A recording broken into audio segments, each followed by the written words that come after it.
Greetings, colleagues. My name is Freniqua Adams, and this is my action research project for this semester. It is titled Marked Up, an action research on the impact text marking has on reading comprehension. My research topic was reading comprehension, and my two research questions for this study was how will using text marking in my third grade class increase students' comprehension as measured by weekly code read assessment scores and Florida Standards ELA assessment? My second question was will students' attitudes towards reading change as a result of text marking as measured by reading attitude survey? I decided to do an action research project on text marking and reading comprehension because reading standardized test scores have always been significantly lower than that of the mathematics scores in the school's history. Also, through teacher observation, interactions with students, and data in the students' cumulative folders, it showed that students struggle with reading throughout their schooling from K to 2. These students also lack foundational skills, which impacts their ability to comprehend text, and they lack background knowledge and necessary text needed to comprehend grade level text. Setting and participants. This study took place at Havana Magnet School. Havana Magnet School is located in Havana, Florida.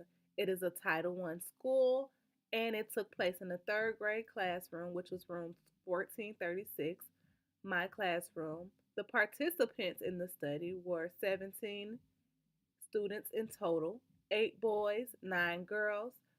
94% of the students were African American, 6% Caucasian, and 2 students had an individual education plan. The study took place for a total of 9 weeks. If you are unfamiliar with text marking, you can look at the photo to the left. It describes text marking. Also, Avid Weekly defines text marking as an active reading strategy that asks students to identify information in the text that is relevant to the purpose of reading. It involves, but not limited to, numbering the paragraph, predicting what you believe is going to take place in the passage, circling key terms, and also terms that you are unfamiliar with, underlining / highlighting relevant information. Text marking was introduced to teachers at an after school PD about increasing reading comprehension in the classroom. This strategy was given to us, and the presenter showed us how to use it effectively in their classroom.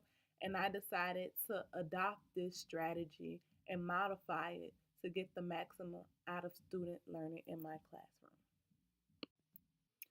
For this study, the methodology that I used was a one group pre test, post test design. To initiate this study, I gave my students a pre reading attitude survey, and then I introduced them to text marking. Students were already familiar with the form of text marking known as the unravel strategy, but this study went beyond the unravel strategy. We did color coding, symbols, and identified the question types for all reading passages. So, color coding, what we did was with a crayon, we would circle the question numbers. And then when we answer that question, we underlined with the same color for the evidence to match it in the passage. Also, we use symbols and drawing. This was used for literary text. So for the characters, we would make smiley faces over their names. For the setting, we would draw a little small house. For the problem, we would put a P, and for the solution, we would put a S. And we also labeled our literary texts with a B for the beginning, M for the middle, and E for the ending because certain questions ask about certain parts of the story. For question types, we labeled our questions before we read the passage. So we would read the question, and based on what they were asking, we would symbol it with CC for context clues, MI for main ideal, SD for supporting details, TS for text structure, so on and so forth. Every week for the 9 weeks of this study, we followed this weekly procedure. On Monday, I would explicitly model a cold read for 45 minutes. This cold read included using the unravel strategy, color coding, symbols, text identification, searching for evidence, and think alouds. This was explicitly modeled by the teacher. On this Monday and every Monday, the cold read was projected on the smartboard and the students follow along at their seats. And they were instructed to make the same marks on their student copy as the teacher made on the teacher's copy. Then on Wednesday, the students were given a completely new passage that they've never seen before, and we did it as a guided reading for a total of 50 minutes. During this time, we worked on the passage together, so we would read it aloud together.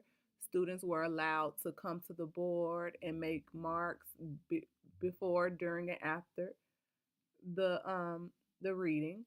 Then the students had their own copies at their desk and they follow along.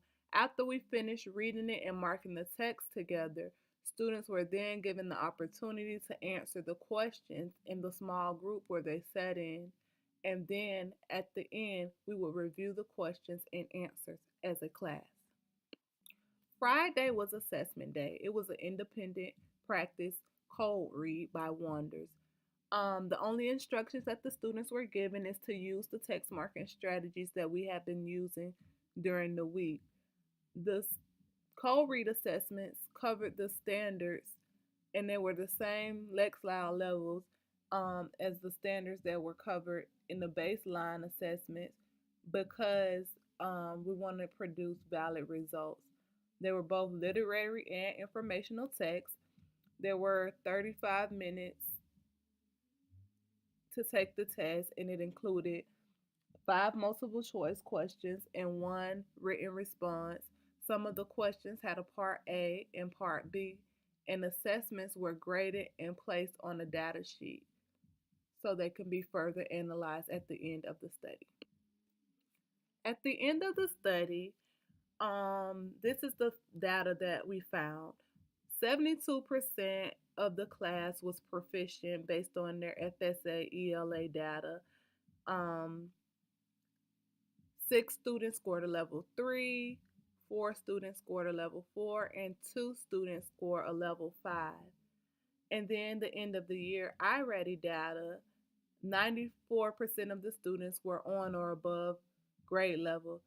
When you look at this in comparison to the mid-year test, only 58% of the students were on or above grade level, and it jumped to 94 at the end of the year. So definitely progress and growth was made from the mid-year iReady assessment data to the end of the year data.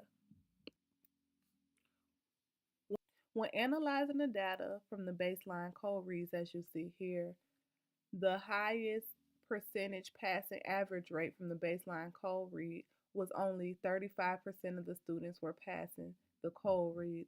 But by the end of this treatment at week 8, we jumped to 88% of the students passing their cold read assessment. Based on this data, these were my major findings. Growth was made from the baseline data to the data collected throughout the study. Using the text marking strategy resulted in higher assessment scores since an increase in students' reading comprehension. Students struggled more with informational text than they did with literary text.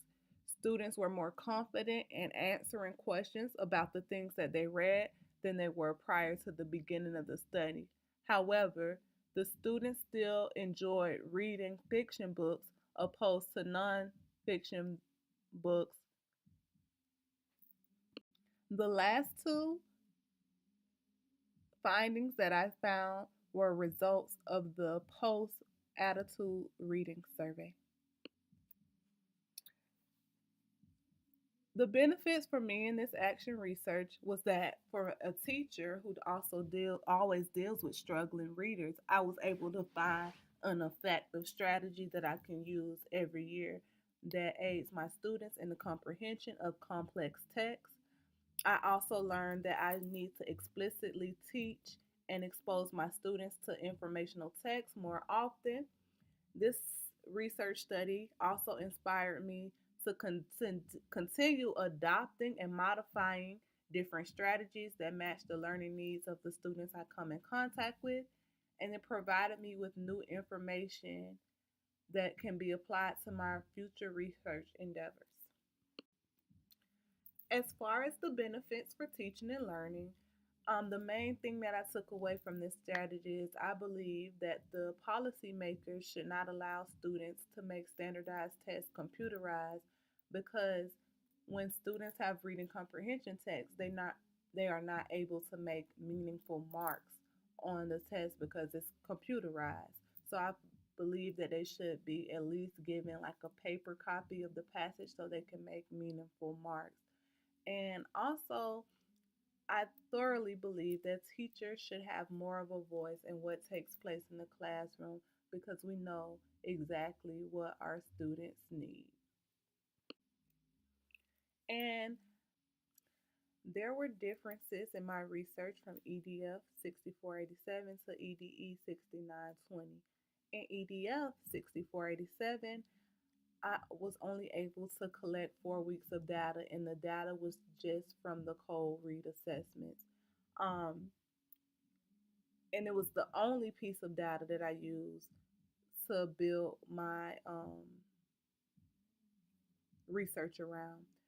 My literature review did not include a lot of empirical studies, and the attitude surveys from the post survey didn't show any difference from pre to post, and I also had a few grammatical errors throughout the paper.